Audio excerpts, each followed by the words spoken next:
Hello,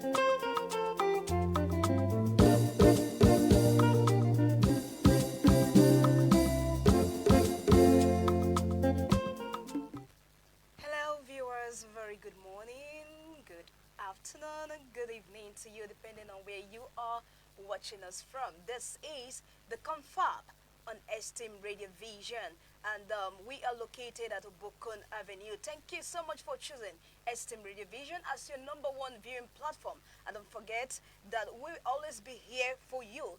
This morning, we are going to examine, about three major developments shaping Nigeria's public space, from security to governance and then the rule of law.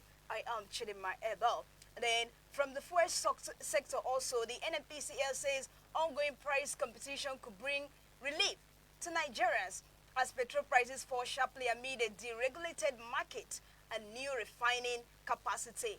In Edo State, a disturbing video showing the public humiliation of a man linked to a former governor has raised fresh concerns about mob action, political tension, and respect for traditional and legal authority.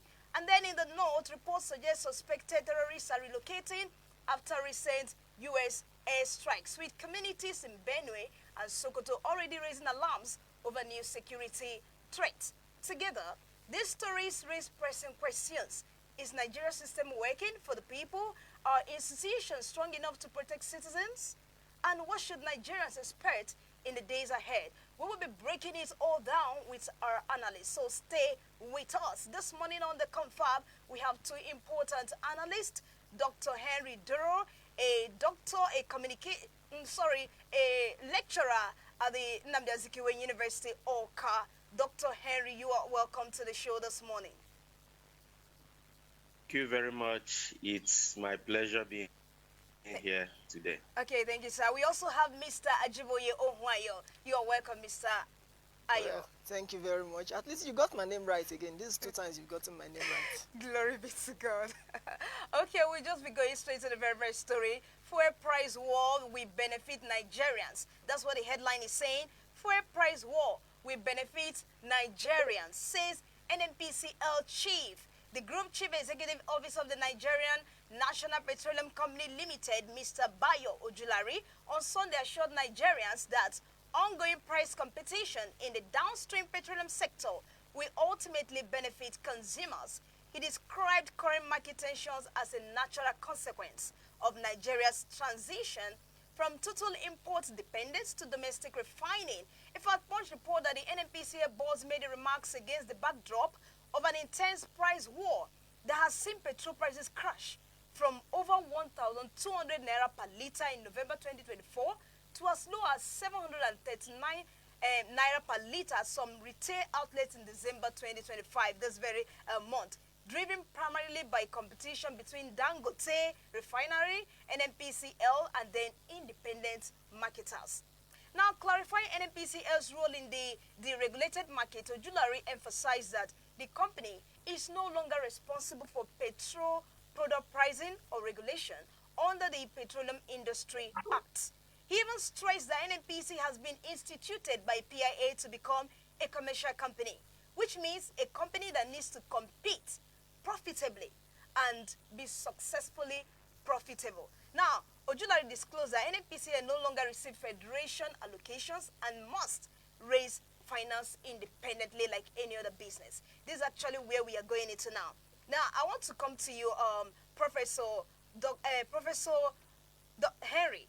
In simple terms, what is really driving this current price? What is driving this current fuel price war in Nigeria? Thank you very much. I think the dynamics are very, very clear.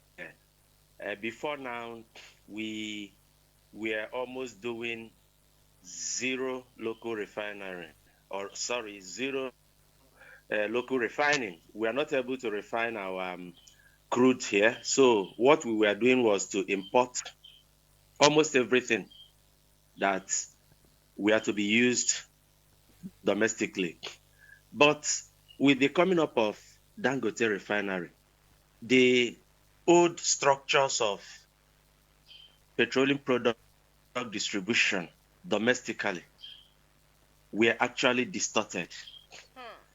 Before now, the importers would actually import, and the imported products will be deposited at depots, and then filling stations will now buy from the depots. So we have the middlemen, that is the people who operate depots. Now, with Dangote coming on board, his refinery coming on board, he is actually now bypassing the depots, because that is the question, the major question in the price war that is ongoing. Some persons within the industry wouldn't want to be bypassed, and then some other marketers are feeling that by selling directly to the filling stations, that Dangote is actually enjoying some form of monopoly, some form of advantage, because this time he will be able to make more profit even by selling at lower prices. So, and he is arguing that under the regulated environment, under the regulated market environment, that he has a right to decide how to market the product. In other words, to decide whether to sell to depots or to sell directly to filling stations. And selling directly to filling stations will now eliminate the middlemen, and with all the implications it's going to have for prices. So he'll be able to bring down the prices. So that is what is actually happening now, because when you have importation serving almost 100% of your local petroleum product needs, you would expect that the dynamics will change radically once you have much of what you need domestically being refined within the country. So the driving force is that the dynamics has actually changed, and then the old structure has actually been distorted, because some of the players that have been there before can now be bypassed, since we have a local refinery that can actually sell directly to petrol stations. So in the light of that, would you say this competition marks a turning point in Nigeria's downstream petroleum sector, and why? Yes. You remember when this issue of the regulation started becoming quite loud in Nigeria? That was under the Obasanjo civilian administration, starting from 1999. This whole idea of the regulation, the government was trying to market that idea for Nigerians to accept that. They were pushing the idea so vigorously to the extent of having a conflict with the then Labour Congress led by Comrade Adams Oshomole. But the promise they were actually giving us then, I remember all the jingles and all the statements coming from the government that competition would actually bring about two major changes. One, availability of the product continuously, and then two, coming down of prices. They said that the regulation, yes, will bring up the prices, but ultimately, due to competitions that will be happening in the local market, the prices will come down. So I think if the prices do not come down, we cannot say that we have benefited anything from deregulation.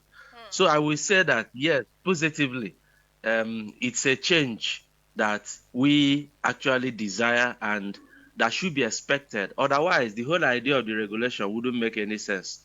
That deregulation has actually led to hike in prices. And if the promise is that ultimately the prices will come down, if we don't actually realize that promise, then I don't think that exercise of the regulation has any meaning for us. So I will answer your question in the affirmative. Okay, thank you so much, my able lecturer. So, okay, now over to you, Ohunayo. Yeah. The NNPCL says it no longer controls pricing under the Petroleum Industry Act, How true is this in practice? We are not talking about paperwork or documentation. How true is this in practice? Exactly. Well, legally, you said you're not talking about legal work, paperwork or documentation, but the truth of the matter is legally, they no longer control. But in practice, the NNPCL still has influence over the market because of their scale, their level of infrastructure, and the strategic role that they play when it comes to petroleum in Nigeria. They still have influence. So they're saying that they no longer regulate. Yes, legally, on the surface, on paper, and to an extent, true. But due to the level of influence that the NNPCL has over petroleum products and refinement here in Nigeria, we can't say 100% that they no longer are involved with pricing. Okay, doctor, do you have a different view? Definitely no. Just like he said, as a matter of structure and a matter of law, they no longer have that influence, or rather, they no longer have that direct control when it comes to price. Okay.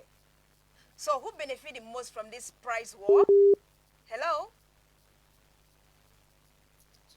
Okay, it looks like we're having a little bit of network issue here. Okay, we'll move ahead with you, Ohunayo. Who benefited the most from this price war? Is it the consumers, the marketers, or the government? Who do you think benefits?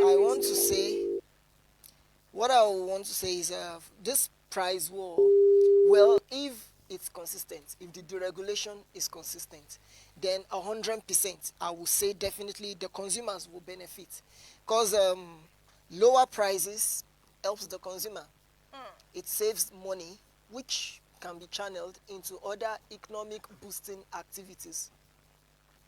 And thus, I will say that the consumer benefits more. The consumer definitely benefits better. Okay, so doctor, are there any risk Nigerians should be worried about, such as fuel scarcity or quality issues arising from this? I don't think ordinarily this should actually constitute risk because we still have regulators there. Remember, we used to have Department of Petroleum Products. Okay. And now that very body has been unbundled. We now have two bodies that actually regulate activities in the oil and gas sector. We have the Nigeria Upstream Petroleum Regulatory Commission, and we now have a Nigeria Midstream and Downstream Petroleum Regulatory Agency. So these two, they have their regulatory powers and responsibilities clearly cut out for them under the Petroleum Industry Act. And that includes a regulation of quality. So when you have a deregulated market, that is even when such regulatory bodies have more to do. Because when the market is deregulated, you will have more players than you used to have before that. For instance, we might begin to see our maybe modular refineries coming up. I wouldn't know what has been stalling that progress, even with the granting of licenses over the years. And what I was trying to say the other time was that NNPC's role would have been more beneficial to us if its refineries in Kaduna, Warri, Port Harcourt are actually working, just like what we have with Dangote. Okay. So you will now see that the price, war would have been, because NNPC will now be involved, because they will also be refining and be supplying the market. So it would have been better for that. But when you talk about the risk you just mentioned, I'm not seeing those risks. What I'm seeing is an industry that is working better, that is subject to the regulatory bodies actually doing or performing their roles well. When they perform their roles well, I think the institutional setup around this the regulation has actually taken care of the fears that you raised. Okay, so we'll just move ahead to the next story because of time. Suspected thugs strip Obaseki's cousin naked in Edo State. Suspended thugs have stripped naked the chief executive officer of Hozamudian Farm, Don Pedro Obaseki, in Benin City, the Edo State capital. That's where the incident took place. In a video circulating on the internet on Sunday, Obaseki was seen being attacked at Uwa Primary School, where he had gone to play football. Obaseki, a cousin of former Edo State Governor Godwin Obaseki, was reportedly taken to the palace and made to kneel down at the gates of the Oba's palace. The suspected thugs reportedly told palace guards that they had brought an Ohion, meaning enemy of the Oba. Some palace chiefs who addressed the suspected thugs in the Benin language said the Oba was on his way to the Holy Arausa Cathedral for a Thanksgiving service to mark the end of the Igwe festival. One of the chiefs said, "Today is Thanksgiving Day at the Holy Arausa. We don't want any trouble." I'm now quoting the chief. "If there is anybody that counts himself as an enemy of the Oba, allow him and see how he will end up." The chiefs later took Obaseki inside the palace despite protest from the suspected thugs. Now there are disturbing reactions from this story. Given that the victim is related to a former governor, how do political affiliations complicate incidents like this? I'm asking doctor. Hello, doctor. Okay. Oh, you are directing the Yes, question I'm to directing me. the question to you. Okay. Given that the victim is Yes, related to a former governor, how do political affiliation complicate incidents like this? Yes, actually, what you are seeing is a product of a political tension that has been there, between Governor Obaseki and the Oba of Benin. When the British government returned the artifacts that were taken away by the colonial masters, or even before they became colonial masters, when the ancient Benin Kingdom was actually captured. You remember that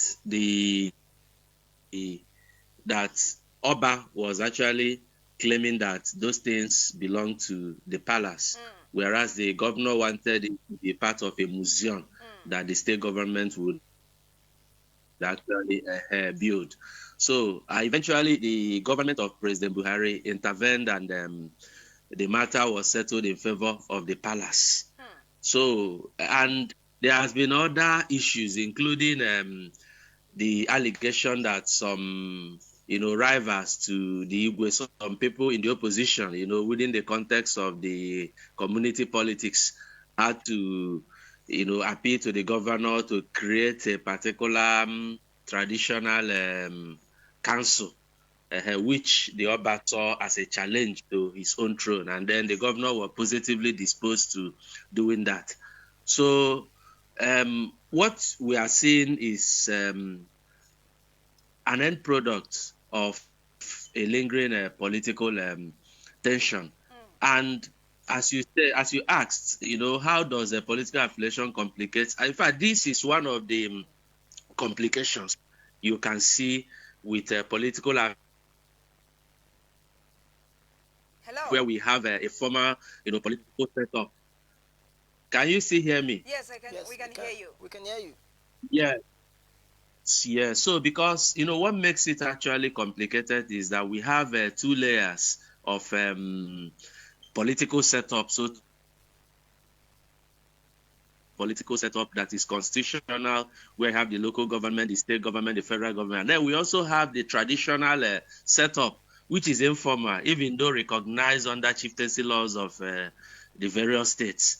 So, and we continue to see this clash of interest. We have seen it in Kano State. We have seen it in Sokoto, where the political authority, that is talking about the formal political setup, trying to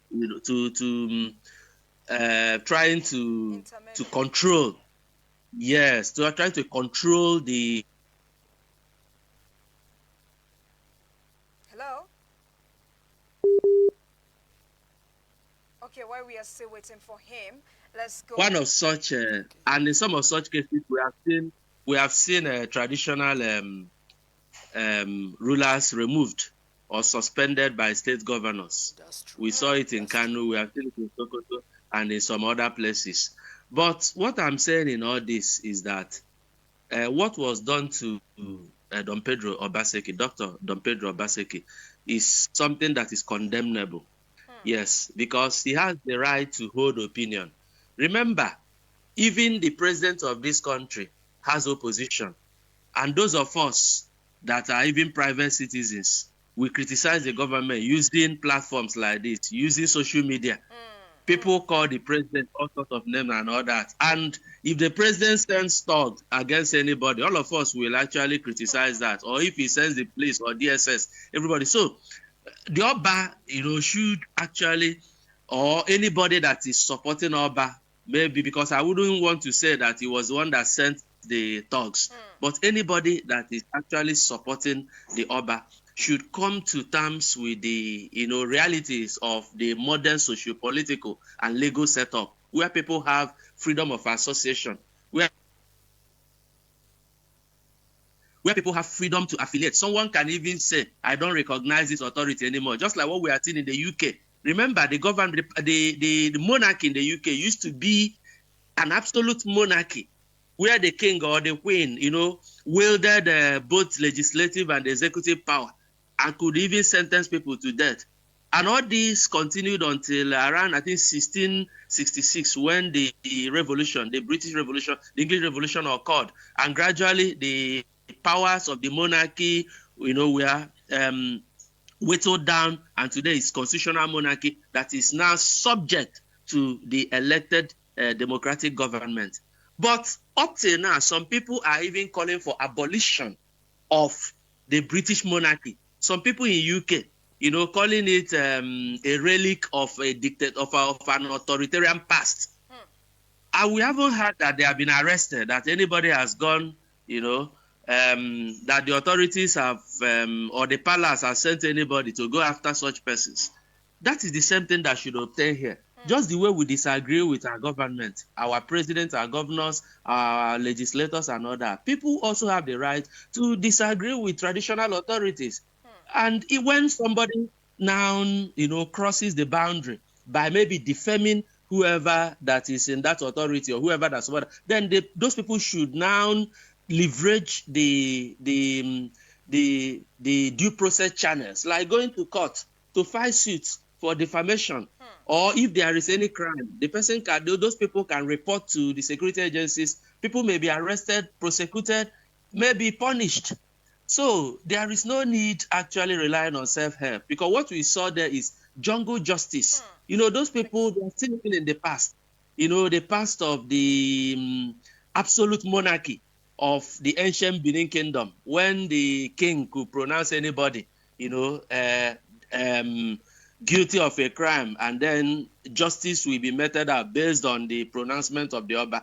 But it's no longer like that. Today we live in a different society. We must come to terms with that reality. Look at the ancient monarchies that we had in Europe. Very dictatorial, absolute monarchies in Spain, in Belgium, in France, in UK, in Luxembourg. But today, all of them are now subject to the law, subject to democratic institutions. So that is the ugly scenario that is being revealed by that video that has been trending online, involving respect so much, particularly given his contributions to the Nigeria theater and screen industry. And I have actually respected his views, even both the views he had expressed regarding how to improve Nigeria theater and cinema industry, and even some of his political views when he was in the opposition, and eventually he went into the APC, and so on and so forth. So I think he's a citizen like every one of us, who has the right to hold his own opinion. When he has done it and has crossed the line of decency or the line of legality, then people who feel offended should actually follow the due process channels, because we are no longer in the dictatorial past. We are now under a democratic governance setup, and even the traditional institutions must subject themselves to that legal imperative. Thank you. Thank you so much, Doctor. You've actually answered the preceding questions. But I would like Ohunayo to throw light into this very last question before we move to the next segment. Okay. What should the public do when they witness or receive videos of mob violence, as we see today in the case of Don Pedro, what should the public do when they witness or receive videos of mob violence like that? What do you think they should do? Well, one of the things I will say is that social media has become a monster that we can no longer control now. And it's a double-edged sword. Normally, before, on social media, when such videos were being shared before, people, there was this moral sense of responsibility before. When you saw such video of a person being assaulted, even without knowing what is going on, just the fact that you saw a human being being assaulted, being beaten up, regardless of whatever that person must have done, most people delete such videos. They report it to the authority of that platform, because such videos, normally there are consent and privacy laws against such videos. So what they used to do back then, but now social media, everybody wants views. It's all about attention now. It's all about traffic. It's all about traffic. So it's really hard, but the truth of the matter is still that when there's such content online, report it to the appropriate authorities, let it get taken. And Nigerians need to learn on how to prioritize de-escalation over sensationalism. We should be looking for ways to de-escalate the issue, not to sensationalize it, or or even conflagrate the issue more. You see, but what happens is that the video has been trending on social media. A lot of people have been giving their opinion. I saw one comment and somebody was like, beat him more, they did not beat him enough. And I'm like, Jesus, come on. And he's not even being accused of a crime at this moment. They just call him Ogion, which means enemy of the throne. Because of, as a doctor rightly said before, because of the lingering issues between the former governor, Obaseki, and the Oba of Benin. And it should not be so. Jungle justice no longer has any constitution. It never had a constitutional power in the country before. But it should no longer be our recourse. This is 2025. We are getting close to the 22nd century. That's all I'll say. Thank you. Okay, in the light of that, we just go straight to the very last story we have here. Terrorists relocate after U.S. air strikes. Terrorists relocate after U.S. air strikes. There are indications that suspected terrorists in the north are relocating following the missile attacks carried out by the United States of America on Thursday night. Credible community leaders told the Punch that they noticed movement as the hoodlums migrated in small numbers after the Christmas Day attack. Influx of bandits in Benue. The chairman of the Traditional Council in Gwa West LGA of Benue State, Daniel Ambotse, raised the alarm over the influx of armed headers into some communities following the U.S. strike. Speaking to one of the correspondents, the traditional ruler said he noticed the presence of armed headers in his domain. He said, and I quote, "I felt their movement in my local government as well as in Agato LGA. They have been running away from Sokoto to coastal areas in Gwa West and Agato with sophisticated arms and grazing openly. They are in my domain." This is an alarm someone is raising. And also in Sokoto, we have Sokoto terrorists in disarray. Security sources and residents say the Christmas attack has disrupted the operations of bandits and forced them out of their hideouts. Community leaders in Tangaza, Gudu, part of Ilela in Sokoto told newsmen that there have been signs of dislocation and movement among armed groups since the strike. Now, according to one of them who spoke on condition of anonymity, some bandits were seen moving in smaller numbers towards remote forest corridors, while others were believed to have attempted crossing into neighboring border communities to evade aerial and ground surveillance. This is a much we can, talk about this very story because of our time. And lastly, security expert Bashar Omar said the state government, in collaboration with the military and other security agencies, was strengthening surveillance across flashpoints, particularly in border local government, to curb the terrorist movement. Now, this is where we are going to. Professor, is relocation a sign that the strikes were effective, or does it create a new security risk? Because this has actually generated mixed reactions from the general public. Is relocation a sign that the strikes were effective, or does it create a new security risk? Yeah, thank you very much. If there are relocations, then it shows that the strikes actually disrupted the normal functioning of the bandits and the terrorists. And secondly, whether that actually constitutes fresh threats, that may be so, depending on how the security agencies, how the authorities actually follow up. You know that such strikes, particularly when they come from very sophisticated, a very sophisticated military force like that of the United States, is always very strategic, strategically planned, strategically executed.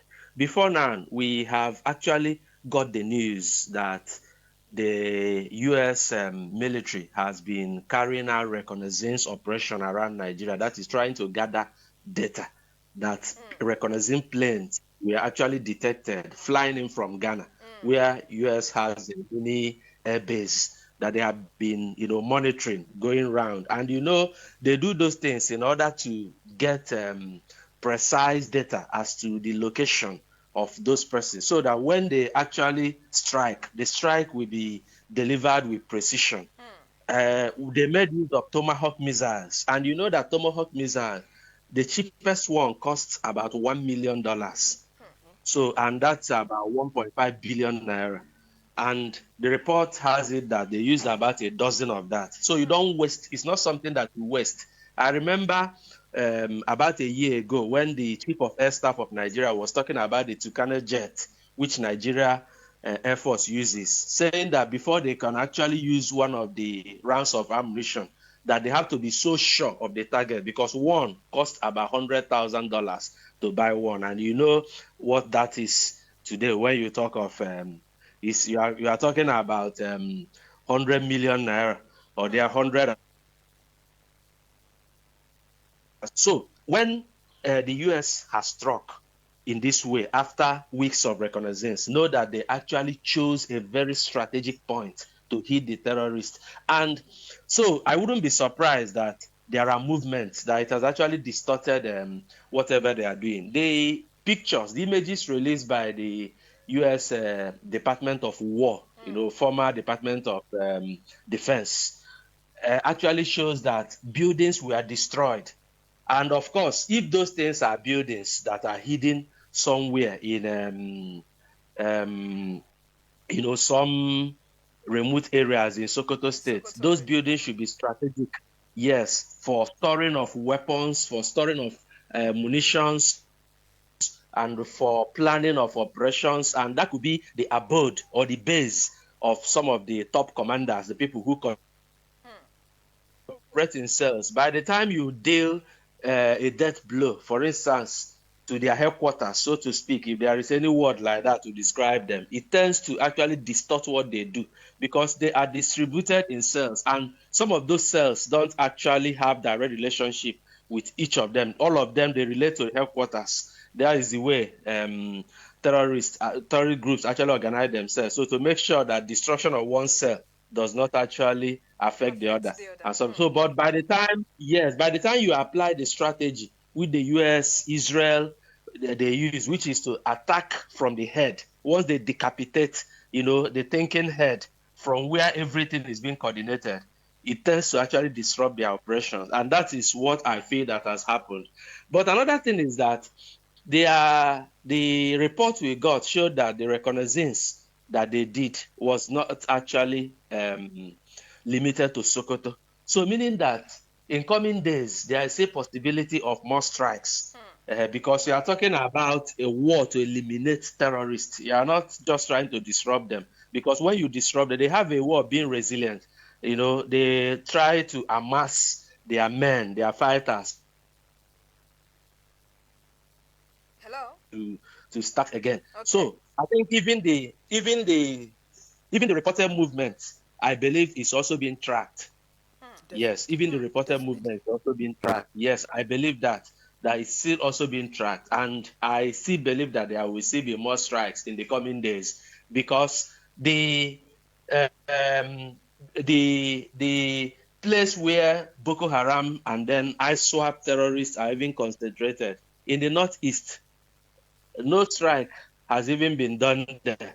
So you would, and that is a place where the US actually knows very well, because they had actually come there before to rescue an American citizen that the ISWAP actually abducted a few years ago. So it's something that they know. And remember, there was a time they declared the leader of Boko Haram, Shekau, wanted, even before a faction of Boko Haram joined ISIL.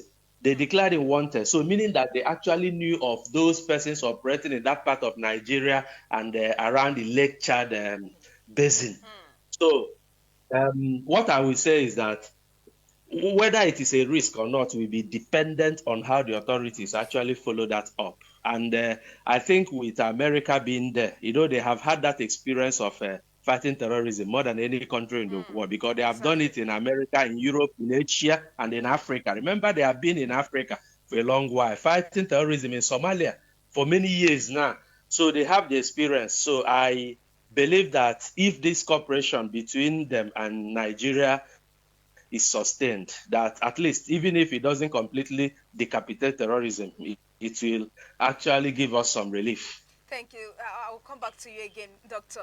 So now, how can communities protect themselves without resorting to mob action or vigilantism? I'm talking to Ohunayo now. Okay, thank you very much, Chidima. Well, one of the ways by which I believe the communities can protect themselves now is to strengthen community policing. They need to strengthen, the community security. They have to come together, and they have to make sure to, educate their people, because the truth of the matter is these terrorist cells, some of them, you find out that the communities they are trying to migrate to hide, some of them have families there, some of them have friends there that will provide cover for them. So you have to be careful. So the community policing is very important, because everybody has to put hands together to stop this terrorism. It's not just the job of the government or the security forces. It's everyone's job this time. So one of the things they need to do is that no mob action. When they get a suspected terrorist, they should not take the risk. They should not risk their life. There should be no risk of life, because it's dangerous. So it's very, very deadly for them to risk their life to try and confront the terrorists on their own. Rather, the best thing for them to do is to report any suspicious movement or any confirmed terrorist activity to the appropriate authorities. And then they take precautions. Okay. That's the best thing I feel they should do. All right, thank you. One last question for Doctor. In your view, what should be the immediate priority for Nigerian security agencies right now? I think the immediate priority has not changed, and that should be to always be ahead of the terrorists in terms of intelligence. Because what we have been having in this country, in my own view, has been a failure of intelligence. The security agencies not being able to see things before they happen. Hello?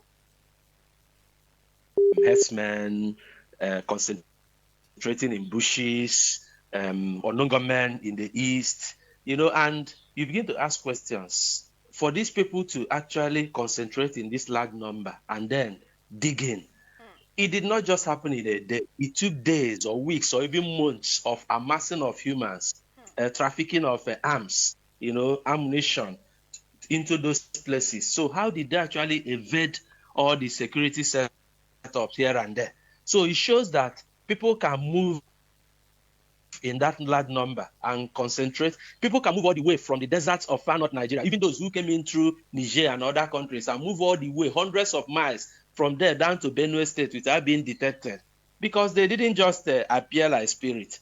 They made use of roads, they made use of bushes, they carried arms, they carried ammunition. So how did they actually get there? So it's failure of intelligence. So the priority should be to strengthen the intelligence structure, the intelligence architecture of Nigeria's security sector, so that it will be able to detect things before, so that their work will not be that of what we call post-mortem. Anytime something happens, then they begin to analyze what happened. But for them to also be able to tell what is going to happen or what may happen, and that takes them a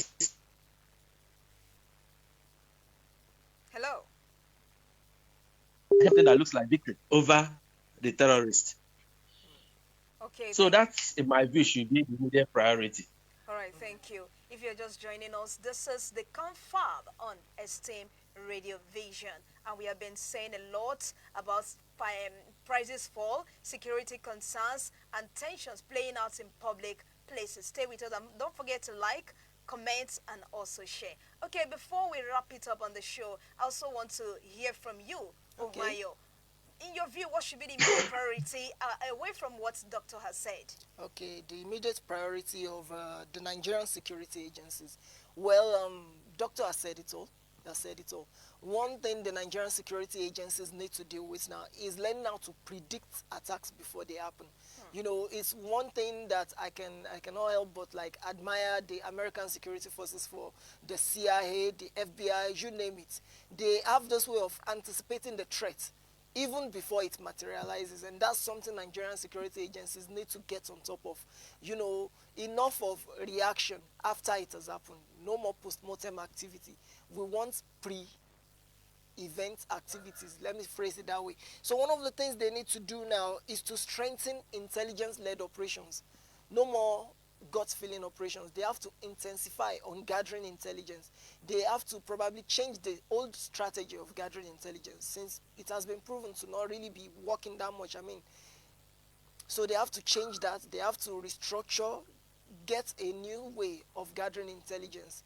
If it's to infiltrate the camps, maybe the way they were infiltrating the terrorist cells was wrong before. They can get a new way of doing it. So that's what I would say that they need to do now. So they need to re-strategize. They need to re-strategize. All right, thank you. This is where we're wrapping up the show. But before we do that, I would like the doctor to give your parting message, a parting remark to our viewers with respect to all what we've discussed this morning. Yeah, thank you very much. We have really discussed a lot. What I would just want to say, since we discussed a lot of things, is that we need the leadership to rededicate itself, to the task of steering the ship of this country aright. Whether we are talking about the impact of the regulation or the ordeal faced by Dr. Don Pedro Obaseki, because it is part of what an ordinary Nigeria is part of the risk an ordinary Nigerian faces every day. Or we are talking about the strikes against the terrorists in the Northwest. All these things, they boil down to quality of leadership and quality of governance. So we are ending this year, 2025. The new year is another year, to rededicate themselves, re-strategize and, lead with greater commitment, so that whenever we come on shows like this, we discuss more of positive things rather than discussing about terrorism and abuse of human rights. All right, thank you, Doctor. Okay, now, Ohunayo, what's your parting remark? Well, I don't really have much to say, but this I will say. For the government, it's that they've done a good job so far with regards to the deregulation and, the recent airstrikes, cooperating with American security forces, American Army, Air Force to attack the terrorists, leading to a destabilization of their operations, which is good, but consistency is needed. Consistency is needed. They've started a good thing, and it is good that when you start a good thing, you see it through to the end. So that's what I want to say. All right, thank you so much. This is where we're drawing the curtain, but don't forget this. As prices fall, as security concerns rise, and tensions play out in public places, Nigerians are advised to stay informed. Avoid mob actions and report suspicious activities to the authorities. Thank you for watching and stay safe. I want to say a very big thank you to my two analysts. You're welcome. Thank you so much, Dr. Henry. Thank you so much for coming. Thank you. And Thank also, you. Ohunayo, thank you so much. I really appreciate your presence. Thank you for your insight and deep thoughts. We truly appreciate this. Thank you once again. And to our chairman, and founder of Eniakbonle Foundation in the person of Dickie Michael Adeboye Ohunayo, thank you so much for your love and care. Not forgetting the producer, Folabi Adenipekun. You are doing a great job. To our fans, thanks for choosing Esteem Radio Vision, and don't forget to stand by for a more scintillating moment exclusively on Esteem Radio Vision. Till we come your way again, I remain Chidima Abel. Bye for now.